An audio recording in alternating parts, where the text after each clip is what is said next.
A nonprofit group that helps World War II veterans get to Washington, D.C. to visit the World War II Memorial says the shutdown of the parks and monuments could mean many vets will not be able to make that trip.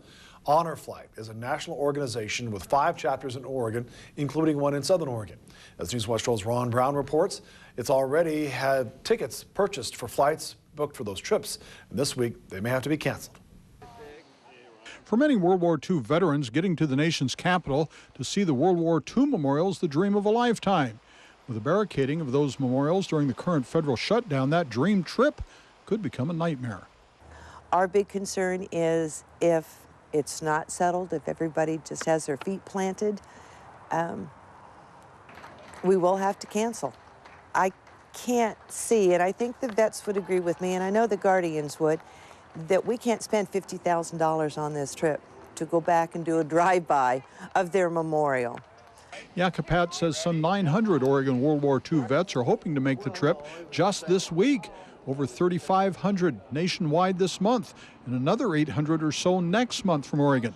She says they're hopeful an agreement can be worked out to get the monuments open. We can't afford, like any nonprofit, can't afford to throw away that kind of money because 100 people or so back in D.C. can't get their stuff together.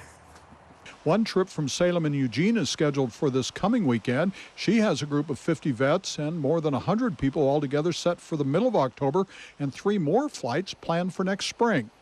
So this could potentially affect, what does that add up to, almost 5,000 World War II veterans from actually seeing their memorial. Not only affects the veterans, it affects the guardians that are going with them that have given up time at work. She recommends the vets and their families call congressmen and women to urge a settlement on the budget issues. In Grants Pass, Ron Brown, Newswatch 12.